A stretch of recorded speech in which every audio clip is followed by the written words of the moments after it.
Saudações, caros telespectadores. Hoje iremos abordar uma questão muito atual da política moçambicana. O professor Luca Bussotti vai responder a algumas questões que lhe foram colocadas depois de ter escrito um artigo de opinião no semanário Evidências a respeito de como interpretar os novos equilíbrios do sistema político depois dos meses complicados que o país viveu em consequência das últimas eleições gerais. Uma leitura muito interessante que convém acompanhar com atenção. Obrigada e boa visão. Professor Luca Bussotti, a primeira pergunta seria: acha que hoje em dia Moçambique está a viver num sistema de monopartidarismo? Bom, saudações. Claramente acho que não, porque o sistema monopartidário é um sistema bem conhecido ao nível mundial e Moçambique aderiu a esse sistema de 75 até 90, portanto com a Constituição de 1990, depois acordos de paz de 92 e primeiras eleições pluripartidárias em 94. Mas aquilo que me parece que podemos dizer é que pelo menos até 2023 Moçambique viveu um sistema de bipartidarismo em que os dois partidos maiores, ou seja, Frelimo e Renamo, tinha uma cultura monopartidária, na verdade. Ou seja, este sistema pluralista do ponto de vista político, na verdade, em Moçambique se reduziu a um sistema em que dois partidos principais, depois houve outros, mais menores, mas os dois principais partidos que concorriam às eleições não tinham uma cultura democrática. Por exemplo, nós podemos ver ao nível interno. Agora, vou falar um bocadinho da Renamo, que foi o partido que desencadeou a guerra civil, que sempre foi o principal adversário da Frelimo. Mas internamente a Renamo de Dhlakama é difícil imaginar que tenha sido um partido democrático. Este é um paradoxo da democracia moçambicana, ou seja, um partido que lutou até desencadeou uma guerra civil em prol da democracia, mas que internamente não era democrático. Acho que todos nós lembramos como é que Dhlakama geriu a Renamo até a morte dele em 2018. Isso foi possível por quê? Porque Dhlakama era um líder altamente carismático, portanto ele com esse carisma conseguia controlar tudo aquilo que acontecia dentro da Renamo, escolhia o pessoal, os colaboradores, etc. Agora, o grande problema é que esse sistema bicéfalo entra em crise, provavelmente, quando a Renamo muda, forçosamente, porque Dhlakama faleceu, e entra uma nova liderança que não é carismática, mas pretende atuar de forma carismática, ou seja, ignorando de fato as regras democráticas internas do partido. Portanto, esta transição do lado da Renamo foi extremamente difícil e os resultados estão lá evidentes. Agora, do lado da Frelimo, porque quando um sistema é composto por dois pilares fundamentais e um desses pilares entra em crise, o outro pilar também fica desequilibrado. Então que aparecem forças da oposição diferentes a Renamo, e, nomeadamente, Povo no Poder e depois a figura de Venâncio Mondlane como principal liderança da oposição. Professor Luca, por que acha que o sistema político moçambicano é simples e que não chega exatamente a refletir a complexidade da modernidade que é vivida em Moçambique nos dias de hoje? Bom, de fato, Moçambique é um país de muitas complexidades. Existem complexidades históricas que sempre existiram em Moçambique. Complexidade ao nível linguístico, ao nível étnico, ao nível religioso. E podemos dizer que Moçambique é um mosaico de povos. Portanto, propriamente nem existe um povo moçambicano. Existem vários povos que compõem a nação moçambicana. Mas com a modernidade, esta complexidade que já existia se tornou ainda mais rica e mais diversificada. Eu só vou dar alguns exemplos. Hoje em dia nós temos um número, por exemplo, de mestres e até de doutores como nunca houve em Moçambique. E isso foi possível graças ao fato de que muitos jovens foram estudar fora, Brasil, Europa, Estados Unidos, etc. E quando voltaram, claramente que tinham perspectivas extremamente diversificadas.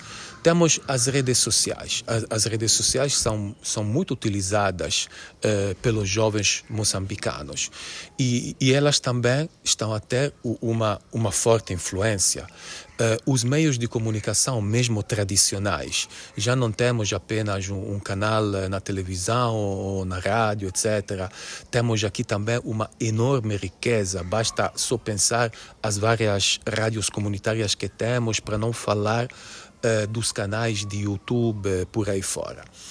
Portanto, é um país muito complexo. E este país complexo, digamos que esta complexidade se transformou ao longo dos últimos anos numa maior consciência pública, cívica e política. Agora, do meu ponto de vista, o que o maior pilar do sistema, ou seja, Frelimo, não percebeu ou não quis perceber, foi justamente esta transição para uma modernidade mais complexa.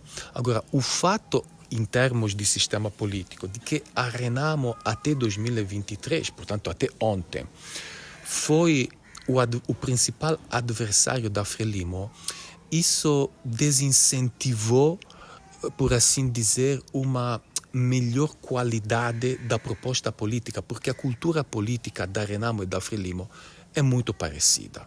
São dois partidos bem estruturados, expressam valores fundamentalmente tradicionais, conservadores, etc. Agora, quando aparece um movimento que depois se transforma em proposta política através, neste caso, da cara de Venâncio Mondlane, ali é que começam os problemas. Os problemas, acima de tudo, do meu ponto de vista, de leitura deste novo movimento. O que é que esses jovens querem?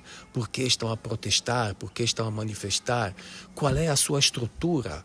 Por exemplo, o movimento de povo no poder que surgiu depois da morte do Azagaia é um movimento muito horizontal que usa as redes sociais, novas tecnologias, etc.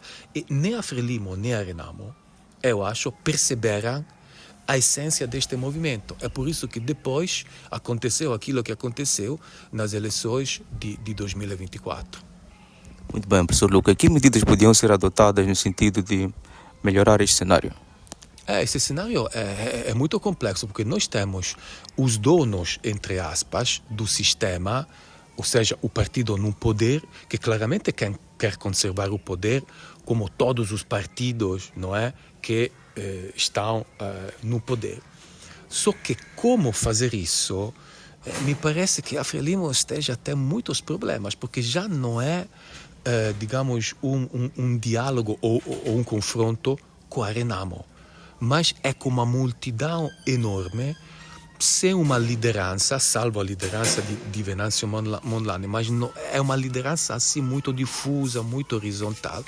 E, portanto, eu acredito que neste momento, uma vez que a Renamo fundamentalmente caiu, não é, de forma estrondosa, a própria Frelimo está a ter problemas muito grandes na interpretação das novas formas de oposição. Ou seja, quando um movimento como o Povo no Poder se transforma, mais ou menos com todas as dificuldades, em opção política, digamos que a gramática interpretativa deve ser diferente.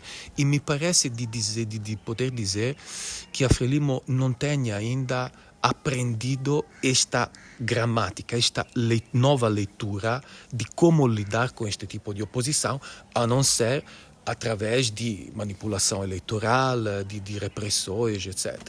Professor Luca, em relação aos processos eleitorais, Por que acha que os mesmos poderiam dizer que nunca foram ou em algum momento aparentam não ser transparentes?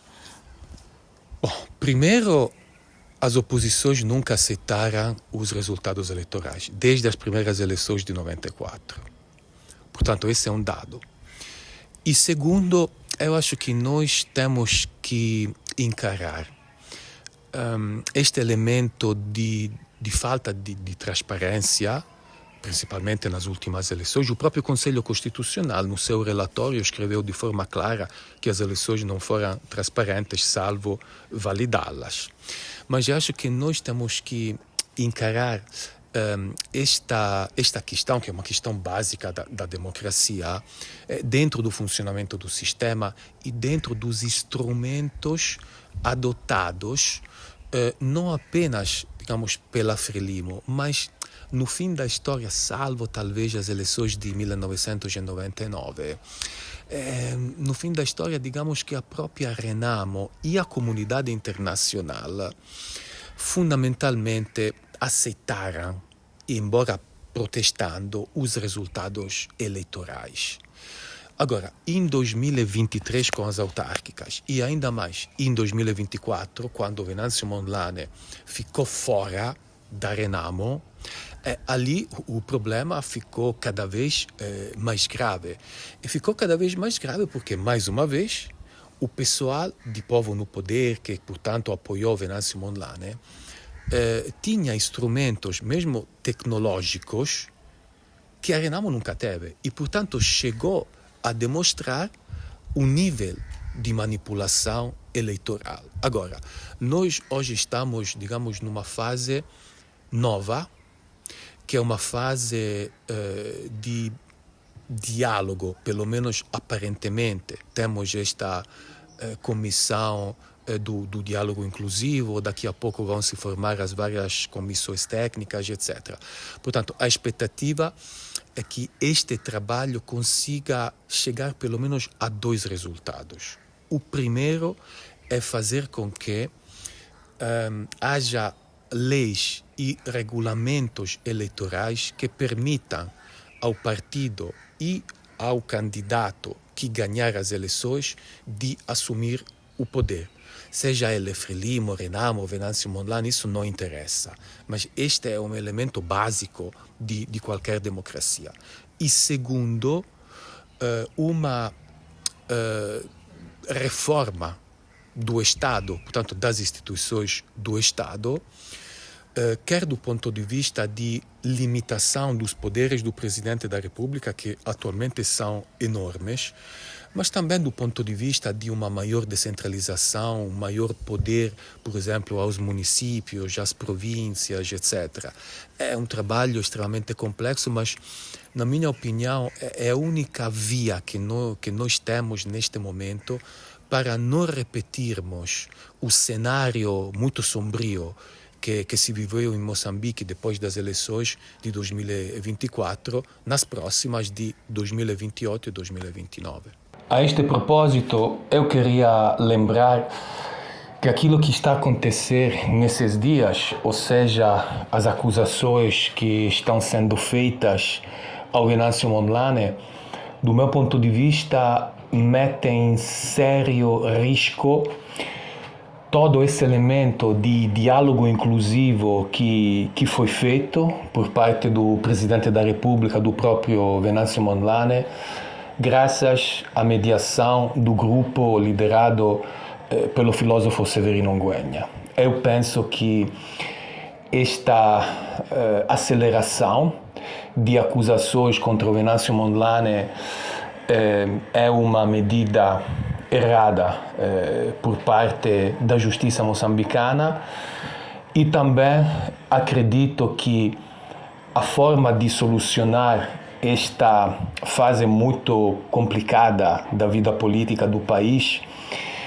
tenha de ser através de decisões políticas. Nós temos que assumir que as manifestações que houve depois das eleições de fato foram uma uma pequena ou grande guerra civil, houve quase 500 mortos em pouco tempo, é muita gente que morreu, destruções de infraestruturas, vandalizações, etc.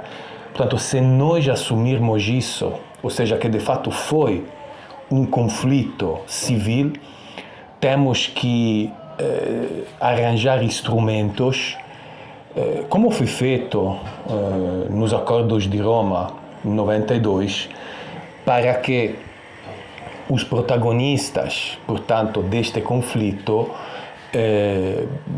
possam voltar à vida pública de forma serena, normal, portanto, evitando processos que, me parece claro, este processo, como outros observadores disseram, tem o objetivo fundamental de excluir Venâncio Mondlane das próximas corridas eleitorais e, voltando àquilo que dizia anteriormente, esta seria uma forma muito elementar e simplista de enfrentar a oposição crescente que a Frelimo está a ter ao nível do país.